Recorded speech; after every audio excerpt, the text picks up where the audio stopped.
Who's the biggest responsible?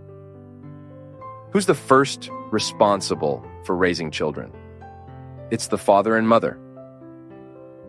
Of course, you'll have a series of collaborators, the school where they'll study, the daycare where they'll stay, the friends surrounding them, but you also manage all of that. If you don't make the effort every day to know what happened at school, occasionally visit there, ask the teacher how your child's behaving in there. Because sometimes the child you have at home isn't the same child the teacher has there.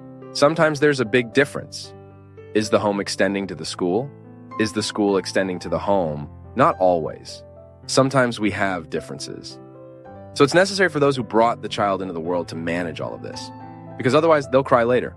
Oh, we'll have to set limits for this child. Set them. It's better to set them now than regret not doing so later. Then the child becomes too fragile at 18, at 20. We mentioned last week about the woman priest. You talk about those who are into drugs. You talk about those who are into prostitution, but you don't talk about those who are into laziness. It's true. Laziness today is a terrible thing. Why? Because it's directly linked to fragility. I don't know where it started, but what's a very concrete reality is that we're losing the ability to endure sacrifices. Folks, we want everything very easy. If something requires a bit of effort, we think it's not worth it, we let it go. I've seen stories around me. I'm not just talking about things I've seen from afar. No. I've seen many people around me not succeed. Why? Because they didn't want to make the sacrifice at the right time. They didn't want to study in that school. Why? Because it was too demanding. Oh, go to the other one, that's okay. That won't be so much trouble. Is that honest? Is it honest to exchange something that will better prepare us for the future just because we'll have to suffer a bit more? It's not possible.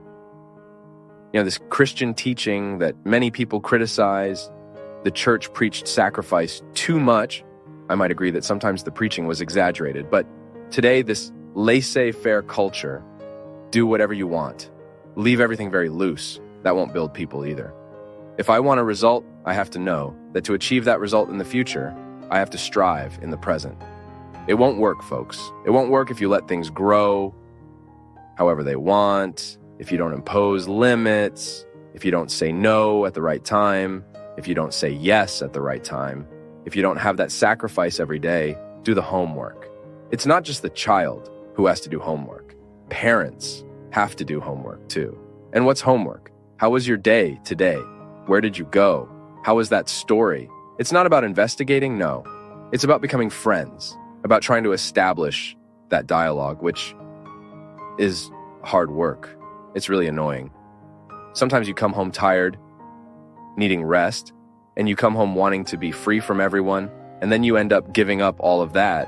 Okay, one day you're too tired, but you can't give up on that every day. How many times do you see little kids? I talk about this in the book, The Kidnapping of Subjectivity, which I recommend to all parents because it talks about this. There are concrete examples of a mother who can't handle her 5-year-old. The 5-year-old commands her. He has total authority over her. Why? Because she's afraid to contradict the child. So we need to be very careful because sometimes by not setting limits at the right time, we end up planting a very serious problem for the future. And I'll say it again. Life can only succeed through the sincere experience of a well-made sacrifice, of a well-made renunciation, because that's what will give us the conditions to be able to get there and have the right to sit and rest. There's no way to rest from the mission of being a parent. It's day by day. It's a struggle. Nobody told you to get married. Nobody told you to have children. Nobody forced you into this. It's a choice. So if you made that choice, you need to take that responsibility every day. And it won't weigh heavy on you as long as you love. Love is what solves all of this. That's interesting too. You notice that when you truly love someone, you're capable of making sacrifices. And you start discovering the path that love indicates to say no at the right time and to say yes at the right time. That's how it has to be. There's no other way. Now, is it a struggle? Is it sacrifice? It is. But nobody said it would be very easy either.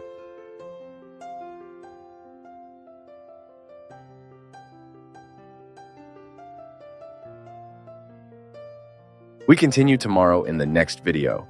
Complete conference links in the description.